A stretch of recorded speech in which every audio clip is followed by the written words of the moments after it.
बोलो जयकारा बोल मेरे श्री गुरु महाराज की जय। श्री सद्गुरुदेव भगवान की जय।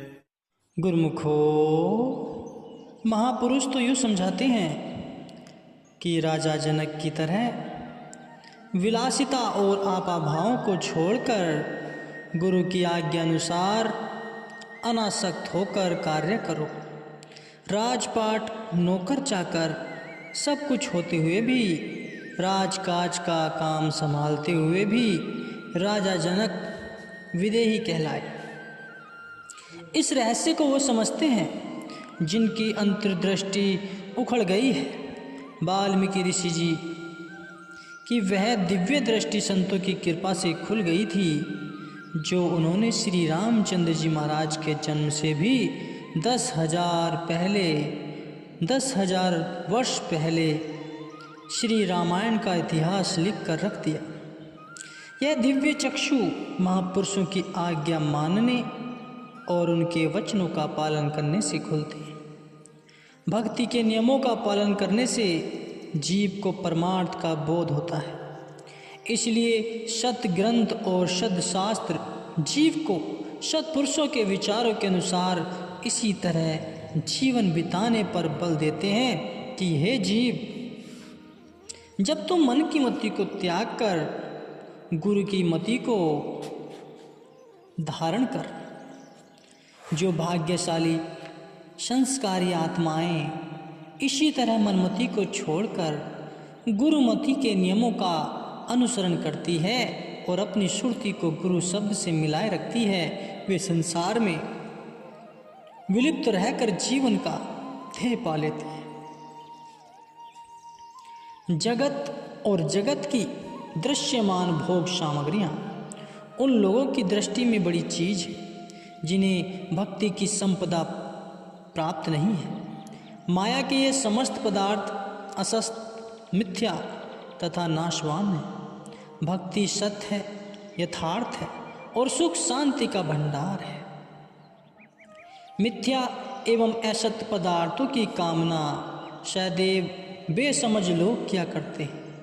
समझदार तो उस वस्तु की कामना करते हैं जो सत्य एवं स्थायी हो, वह एकमात्र भक्ति ही है।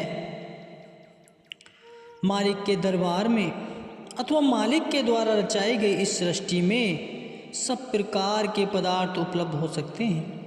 यहाँ असत और नश्वर पदार्थ भी हैं तथा सत्य एवं शाश्वत वस्तु भी, नश्वर पदार्थ भी हैं तथा सत्य एवं शाश्वत वस्तुएं भी। जो लोग देखने और परखने वाली दृष्टि रखते हैं वे तो सत्य पदार्थों की कामना करते हैं, किंतु जिनकी दृष्टि पर भ्रम व अज्ञान का आवरण छाया है वे असत्य, मिथ्या तथा नश्वर पदार्थों के इच्छुक होते हैं।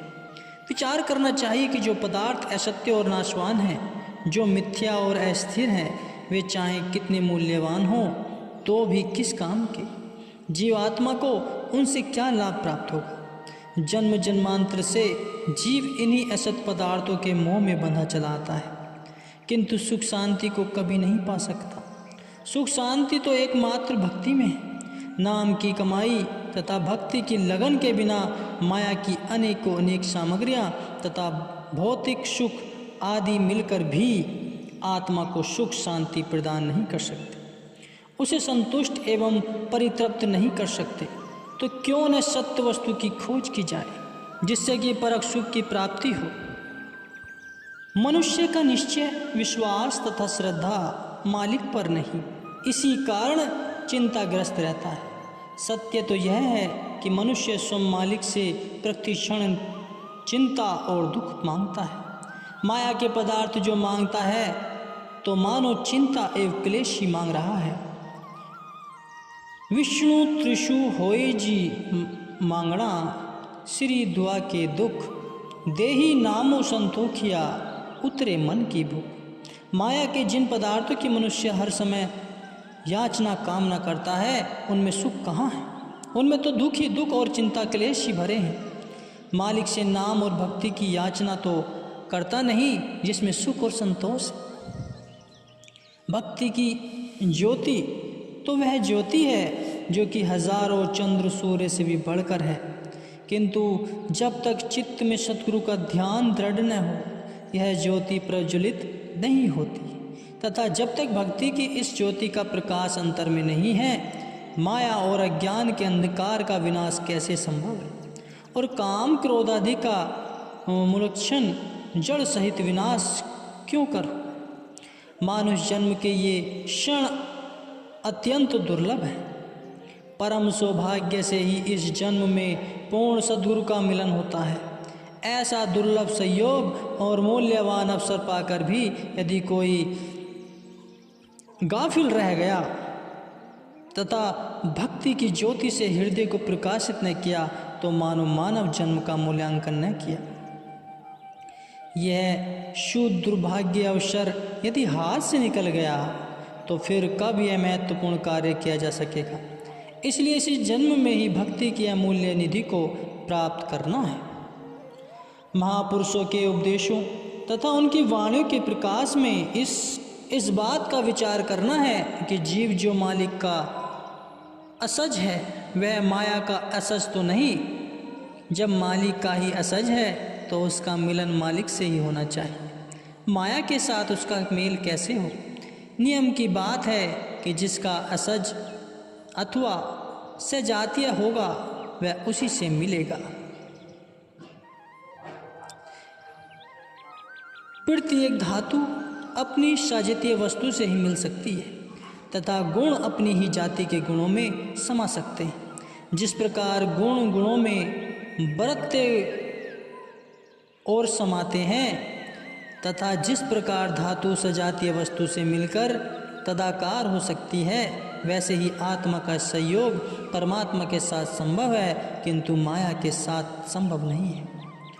गुरुमुखों को मालिक के साथ मिलना है, माया के साथ मिलना, माया की चाह करना तथा माया का दास बने रहना गुरुमुखों के लिए सर्वथा अशोभनीय है।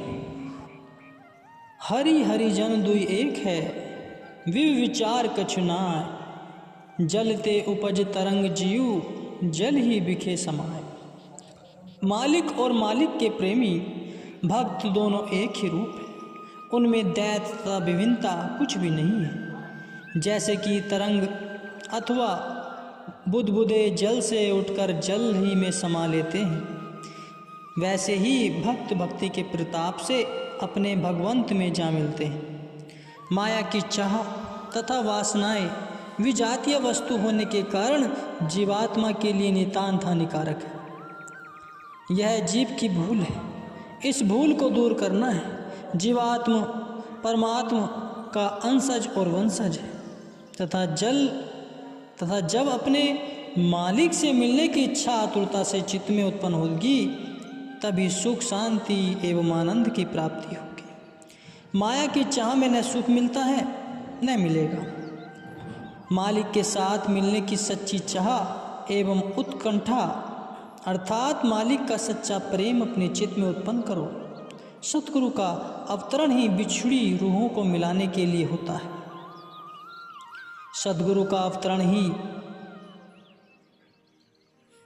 जीवन में सद्गुरु द्वारा भक्ति प्रेम की कमाई करके मालिक से जा मिलो और अपने जन्म को सफल बनाओ। मन समसरी शत्रु नहीं, गुरु समान नहीं सज्जन, गुरु को मन अर्पण करे बड़ भागी सो भक्त जन। मनुष्य का सबसे बड़ा शत्रु अपना मन ही है तथा संत सद्गुरु के बिना जीव का अन्य सज्जन अथवा सच्चा मित्र नहीं है। सज्जन अथवा मित्र उसी को कहा जाता है जो शत्रु का सामना करने में सहायता प्रदान करे तथा शत्रु के आक्रमण से रक्षा करे। इस दृष्टि से देखा जाए तो मन के घातों से जीव को संत सद्गुरु के अतिरिक्त कोई भी नहीं बचा सकता, न ही मन पर नियंत्रण रखने में कोई अन्य सहायक हो सकता है। मन अत्यंत चंचल, उत्खंड तथा क्रूर है। दशों इंद्रियों की सेना का यह नायक है और प्रतिपल अपनी सेना सहित 8 दिशाओं का परिभ्रमण करना है। संतों ने मन के 8 दल कहे। जिस क्षण जिस दिशा की ओर तथा जिस दल पर रुख करता है तब वैसे ही उसकी अवस्था हो जाती है। जब यह मन पूर्व दिशा की ओर जाता है तब परोपकार, अन्यों की भलाई तथा शुभ कर्म की ओर प्रेरित होता है।